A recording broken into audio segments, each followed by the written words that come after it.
Hi, my name's Alex Stavda, and I'm here today with Fiona Dent from Ashridge Business School and Simon Gallen from Personal Strengths UK, and we're going to talk about the Strengths Deployment Inventory and influencing. The first thing I'd like to ask about is why is it so important to understand about someone's priorities when you're trying to influence them? I think it's important to understand priorities from two perspectives. First perspective is to understand your own priorities in terms of what you're trying to achieve when you're influencing someone. But the more important perspective is to understand the priorities of the people that you're trying to influence. Because when you're influencing, what you're trying to do is to get people to buy into your ideas and want to work with you. And if you don't put yourself into their shoes, then the likelihood of you getting their buy-in is significantly lessened. So there's something about forgetting about just your own priorities and actually looking at other people's priorities. So Simon, how can the Strengths Deployment Inventory help us understand about our own priorities and the priorities of others when we're trying to influence them? Well, the SDI gives us insight into where these differences come from, the different priorities that we all have. It's a common misconception that we are all the same. We tend to think that there is a lot of common sense and things are obvious. There are obvious solutions or methods of achieving certain goals. The reality is we've all got our different way of doing things. So as we're talking to each other, we're constantly translating the intent from the other person. So the more I can learn about someone else's priorities and match their priorities as well as my own while we're trying to influence, then the more likely we are to achieve a win-win outcome. So what can we do as managers to get under the surface of things a bit more and understand more about people's priorities? What I tell people when I'm using the Strength Deployment Inventory and other instruments and when I'm talking about influencing is that you should be observing people and you should be watching for the kind of typical interpersonal skills that they use when they're interacting with others. You should be looking at the ways that they actually behave when they're in meeting situations. You look at the ways that they like to work, the sort of things they like, the things they like to do. What you're trying to do is to assess how others behave and therefore what their particular priorities in life might be, what it is that motivates them and what it is that turns them on and turns them off, so that it helps you to get a picture of that person to enable you to work more effectively with them.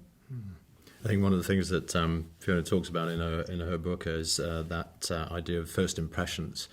And we will, as a general rule, we'll try and create a very positive impression when we meet people for the first time or if we're presenting in front of others. And we've got an idea of what that good impression looks like, whether it's a dress code, whether it's a style of speaking. Our intent is not always received in the same way. So, for instance, if there's a person in the audience who has a strong association with someone that they've had a negative experience with in the past, maybe a manager or a presenter, and let's say I walk onto the stage with the same walk, the same kind of swagger, or maybe I've got the same accent, what they do is they recall this and they say, I know what that means. So we need to be aware of history and how people perceive the behaviours and the actions of each other.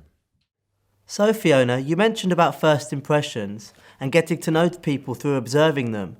Is this a good way of helping us overcome any preconceptions we might have? First impressions are all very well and they help you get started, but it's really the lasting impressions and the developed relationship that you have with someone that really helps you to understand them. I mean, I know myself that I sometimes, for the reasons that Simon just said, or that you find something in common with someone, so perhaps you're both Scots or you both work in HR or you both have an interest in football or something, so you suddenly sort of think, oh, I'm going to like this person, and I'm going to find them easy to work with. And then after a while, whether that's minutes or hours or days or months, you suddenly realise that you're not that similar. It's simply that you've got one thing in common.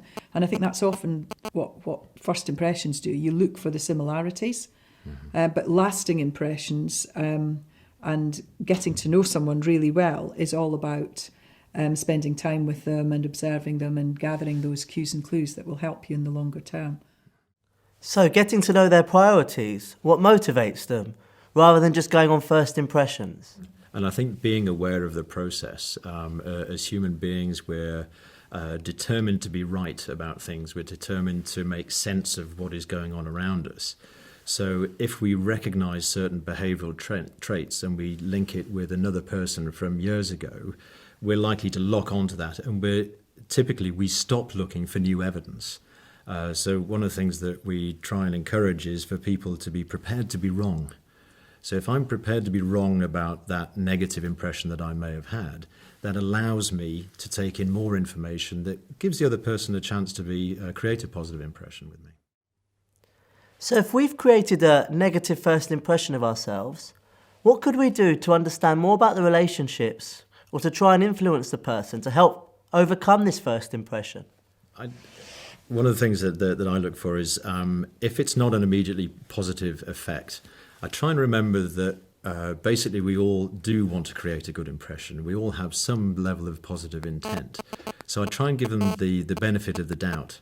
And one of the ways I try and explain this is if you've ever worked with people who use English as a language, but it's not their mother tongue. So maybe they're struggling with English language.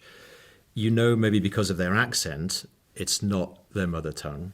And the way that they explain it might not be exactly how the Queen would say it, and it might even mean something completely different. But because you know that they're trying and they're making an effort, you think, right, I think this is what they probably meant.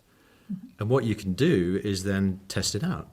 So even if we're both speaking English, I could say to you, I'm not sure what you meant by that, Alex. Could you explain it a little further, or is this what you meant? So give people the benefit of the doubt first, rather than condemning them with that first impression of, oh, that's not the right thing to do. So you've mentioned that asking open questions can be quite helpful. Why is that so useful when trying to influence people? Questioning is probably one of the most important influencing skills that a manager can develop for a whole variety of reasons, because it helps you to frame for common ground. It helps you to understand where the other person's coming from. It gives you an opportunity to check out things that are maybe not certainties for you. Buys you time in order to think and plan and focus on where you're going to go next. And it's a hugely underutilised skill when it comes to influencing. So what types of questions could we ask as managers if we want to understand what motivates someone or what their priorities might be? I think outcomes. Generally, people have an idea of the tasks that are ahead of them, but there may be other layers of things that are important to them. So they might have a particular business task ahead of them, but one person might say, and I would like to really make sure that this is completed with the least disruption to the personal lives of the members of the team. Or somebody else might say that I really want to achieve this task, and it's right that we should get the recognition for this in the company newspaper. So there'll be some other underlying priorities. So by researching and finding out what would be the ideal outcome for that individual, you learn more about them. That gives you a greater chance of satisfying those needs. But also, you've got your own needs as well. So then what you're trying to do is incorporate or design some kind of method that would incorporate both of your goals. Because I don't want to achieve my goals at your cost. Mm-hmm. Okay. Because there's too many people can use authority to get things done the way they want to do. But that's not really influencing in the truest sense of the word, because I can get things done short term by giving you an order or bullying you to do it. But the level of commitment that you may have to me and to future tasks would be diminished. So I never want to do things at your cost. It needs to be satisfying both of our needs. So by asking lots of questions, we can help satisfy both our needs, and then we're more likely to get commitment from the other person over the long term. So what happens if we try and influence someone and we really don't consider their point of view? One of the big dangers is that you end up with your view only being considered. So that could diminish the quality of the end result. The other thing is that if that person has been brought into the dialogue because they felt they're being involved, and you suddenly ignore their viewpoint, then that might put them into conflict. If they perceive that you're not working with them, then they might try and work against you. It's a bit like going into a defend-attack spiral, so that if somebody's picked up that you're not listening to them, perhaps a natural human reaction is to go into, you will listen to me, so you put forward your perspective, but you probably put forward your perspective more insistently because you feeling that they're not giving you the time to explore the issue with them in a balanced way. So you're feeling under conflict, and therefore your behaviour perhaps isn't as eloquent and effective as it might be when you're feeling that things are going well. So there's something, and it's one of the reasons I like using the strengths deployment inventory, is that it looks at the two perspectives of when things are going well and when things are not going so well. And very often when you're influencing, if you're not getting onto the same wavelength as the person you're influencing, then what happens is you end up in a conflict discussion, and you're confronting one another, and you're not going on a nice even track. Yeah. So the issue is not going to get anywhere. So there's something about recognising what it is that pushes you into conflict, but also being aware of when somebody else's behaviour is changing and that they might be in conflict now as well. And the strength deployment inventory helps you to understand that sort of behaviour.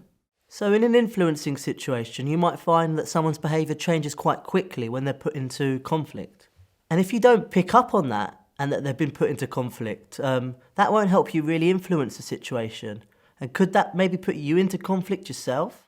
It could put me into conflict. It could put you into conflict. We might both go into conflict at the same time. What we do know is that if you spent time learning from the SDI to recognise these priority shifts in yourself and in the other person, you can recognise them and you can do something about it early, because the priorities change. So the priorities of one person at one point could be, I'm trying to get the best solution to look after the welfare of the people here. If their conflict reaction was more challenging, if they suddenly met with opposition, then they might try and beat the other person just to get their way. And a lot of this is, it comes back to this idea that we want to create a good impression, we want to achieve something for our self-worth, something very positive. And we have a set of rules, the unwritten rules, and there are expectations of what is appropriate and inappropriate behaviour. So as we go into a negotiation or an influencing situation, I will have a set of expectations that I'm looking for in you. You will have a set of expectations that you're looking for in me in terms of the way that I'm trying to influence or communicate with you. If at any point either of those expectations are not met, it is likely to create a different reaction. So a key skill is finding out what the expectations are, working towards the common goal between the two of us, and if we do spot a change, knowing how to react to that appropriately. So it seems like from needing to do all these kind of things, we might need to slow down a bit in influencing situations. Why might it be useful for us to slow down and think things through more? I think influencing, 2 or 3 sort of important things to consider. First one is that patience is a real virtue where influencing is concerned. Influencing is not an event, which is what you just talked about. Yeah. You want to go in and do something.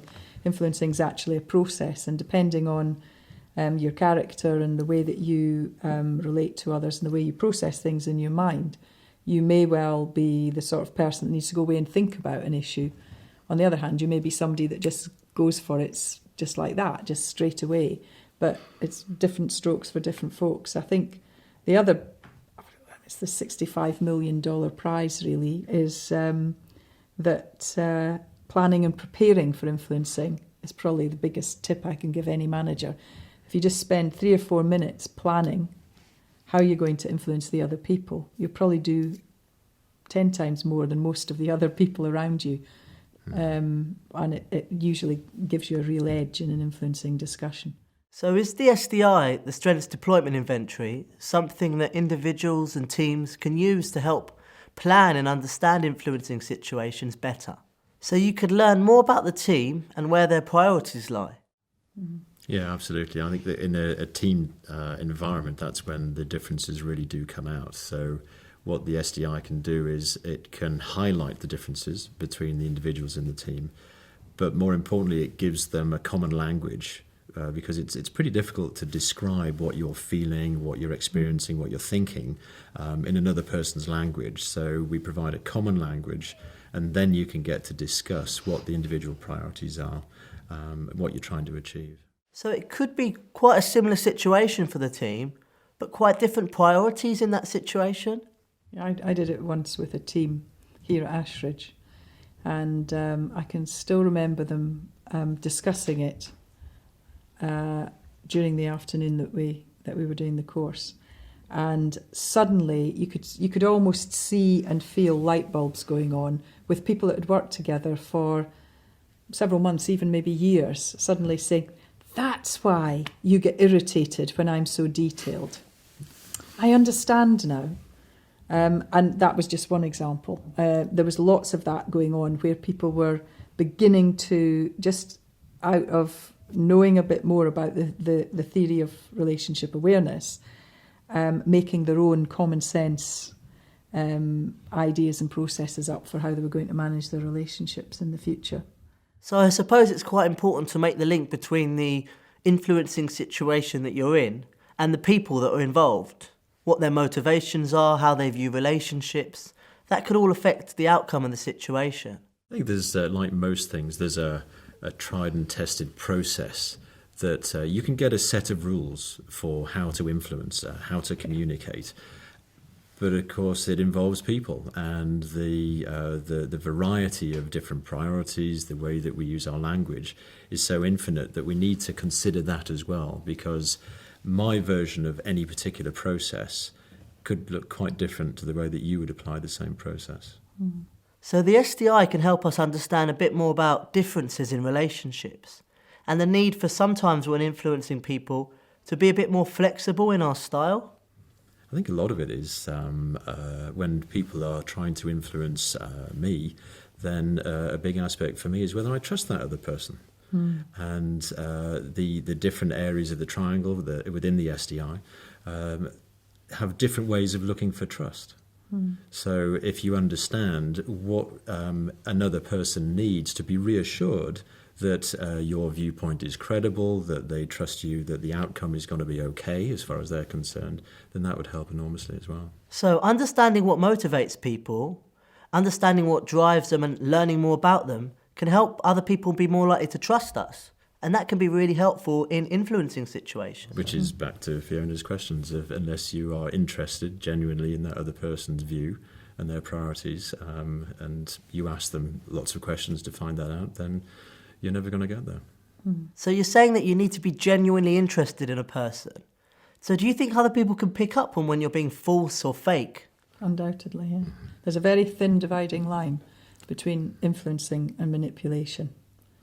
And people's antennae will naturally be up in terms of recognising when behaviour is genuine or not genuine, and they can tell quite easily when somebody's trying to pull the wool over your eyes. You get that gut feel about it. And if you miss it the first time, you get it the second time. You get it the second. So from what you're saying, maybe we don't spend enough time getting to know people, understanding about them.